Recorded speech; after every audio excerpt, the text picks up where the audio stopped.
नारद समाचार सब पाए, कौतुक कहीं गिर गे सिधाए। शैल राज बड़ आदर कीना, पद पखारी बर आसन दीना।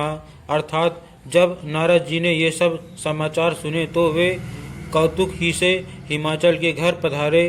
पर्वतराज ने उनका बड़ा आदर किया और चरण धोकर उनको उत्तम आसन दिया। नारी सहित मुनि पद सिरुनावा, चरण सलिल सब भवन सिचावा। निज सौभाग्य बहुत गिरिबरना, सुता बोल मेली मुनि चरना।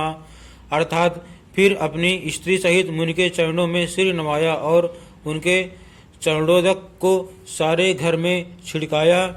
हिमाचल ने अपने सौभाग्य का बहुत बखान किया और पुत्री को बुलाकर मुनि के चरणों पर डाल दिया। त्रिकालज्ञ सर्वज्ञ तुम, गति सर्वत्र तुम्हारी। कहूँ सुता के दोष गुण, मुनिवर हृदय विचारी। अर्थात और कहा, हे मुनिवर, आप त्रिकालज्ञ और सर्वज्ञ हैं, आपकी सर्वत्र पहुँच है, अतः आप हृदय में विचार कर कन्या के दोष गुण कहिए। कह मुनि बिहसि गूढ़ मृदुबानी, सुता तुम्हारी सकल गुण खानी। सुंदर सहज सुशील सयानी, नाम उमा अंबिका भवानी। अर्थात नारद मुनि ने हंसकर रहस्ययुक्त कोमल वाणी से कहा, तुम्हारी कन्या सब गुणों की खान है। यह स्वभाव से ही सुंदर, सुशील और समझदार है। उमा, अंबिका और भवानी इसके नाम हैं। सब लक्षण संपत्र कुमारी, हुई संतत पियहि पियारी। सदा अचल एहि कर अहिवाता, एहि तेजस पयहि पितु माता। अर्थात कन्या सब सुलक्षणों से संपन्न है। यह अपने पति को सदा प्यारी होगी, इसका सुहाग सदा अचल रहेगा और इससे इसके माता पिता यश पावेंगे। होई है पूज्य सकल जग माही, एहि सेवत कछु दुर्लभ नाही। एहि कर नाम सुमिर संसारा, त्रय चढ़ी है पतिव्रत असिधारा। अर्थात यह सारे जगत में पूज्य होगी और इसकी सेवा करने से कुछ भी दुर्लभ न होगा। संसार में स्त्रियां इसका नाम स्मरण करके पतिव्रत रूपी तलवार की धार पर चढ़ जाएंगी। शैल सुलक्षण सुता तुम्हारी, सुनहु जे अब अवगुण दुईचारी। अगुण अमान मातु पितु हीना, उदासीन सब संशय छीना। अर्थात हे पर्वतराज, तुम्हारी कन्या सुलक्षणी है। अब इसमें जो 2-4 अवगुण हैं उन्हें भी सुन लो। गुणहीन, मानहीन, माता पिता विहीन, उदासीन, संशयहीन, लापरवाह। जोगी जटिल अकाम मन, नगन अमंगल वेश। अस स्वामी एहि कह मिलिहि, परि हस्त असिरेक। अर्थात योगी जटाधारी, निष्काम हृदय, नंगा और अमंगल वेश वाला ऐसा पति इसको मिलेगा। इसके हाथ में ऐसी ही रेखा पड़ी है। सुनि मुनि गिरा सत्य जिह जानी, दुख दंपति उमा हर्षानी। नारद हूँ यह भेद न जाना, दशा एक समुझब बिलगाना। अर्थात नारद मुनि की वाणी सुनकर और उसको हृदय में सत्य जानकर पति पत्नी हिमवान मैना को दुख हुआ और पार्वती जी प्रसन्न हुई। नारद जी ने भी इस रहस्य को नहीं जाना, क्योंकि सबकी बाहरी दशा एक सी होने पर भी भीतरी समझ भिन्न भिन्न थी। सकल सखी गिरिजा गिरि मैना, पुलक शरीर भरे जल नैना। होई नम्रसा देव ऋषि भाषा, उमा सो बचन हृदय धरि राखा। अर्थात सारी सखियां पार्वती, पर्वतराज हिमवान और मैना सभी के शरीर पुलकित थे और सभी के नेत्रों में जल भरा था। देवर्षि के वचन असत्य नहीं हो सकते, यह विचार कर पार्वती जी ने उन वचनों को हृदय में धारण कर लिया। उपजेहु शिव पद कमल सनेहु, मिलन कठिन मन भा संदेहु। जानिकु अवसरु प्रीत दुराई, सखी उछंग बैठी पुनि जाई। अर्थात उन्हें शिव जी के चरण कमलों में स्नेह उत्पन्न हो आया, परंतु मन में यह संदेश हुआ कि उनका मिलना कठिन है।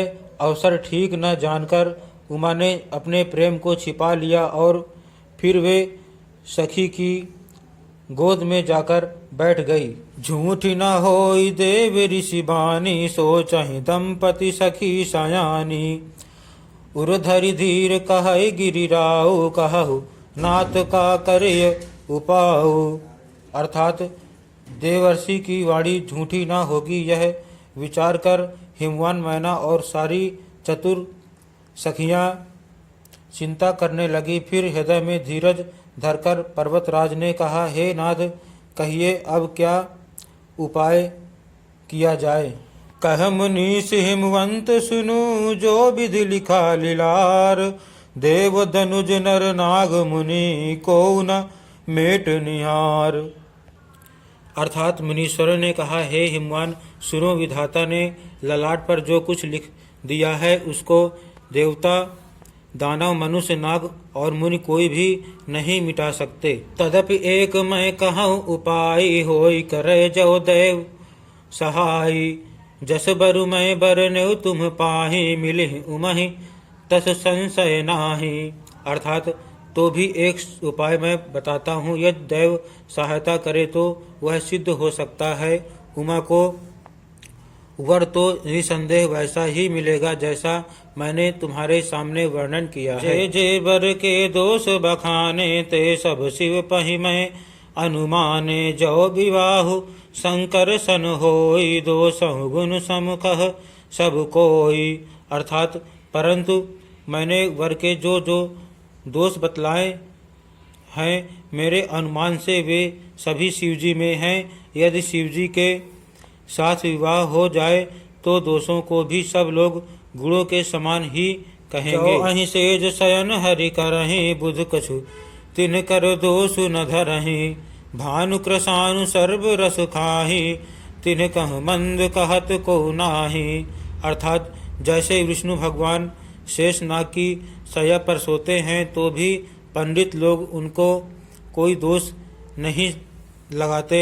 सूर्य और अग्निदेव अच्छे बुरे सभी रसों का भक्षण करते हैं, परंतु उनको कोई बुरा नहीं कहता। शुभ अरु अशुभ सलिल सब बहाहि, सुरसरि को अपुनीत न कहाहि। समरथ कहु नहीं दोष गोसाई, रवि पावक सुरसरि की नाई। अर्थात गंगा जी में शुभ और अशुभ सभी जल बहता है, पर कोई उन्हें अपवित्र नहीं कहता। सूर्य, अग्नि और गंगा जी की भांति समर्थ को कुछ दोष नहीं लगता। जौ अस हिसिहा करहि नर, जड़ विवेक अभिमान। परहि कल्प भरी नरक महु, जीव की ईश समान।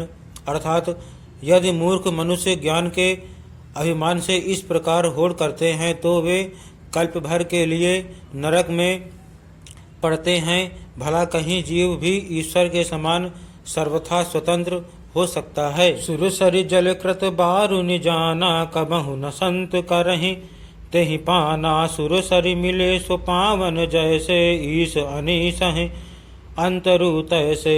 अर्थात गंगा जल से भी बनाई हुई मदिरा को जानकर संत लोग कभी उसका पान नहीं करते, पर वही गंगा जी में मिल जाने पर जैसे पवित्र हो जाती है। ईश्वर और जीव में भी वैसा ही भेद है।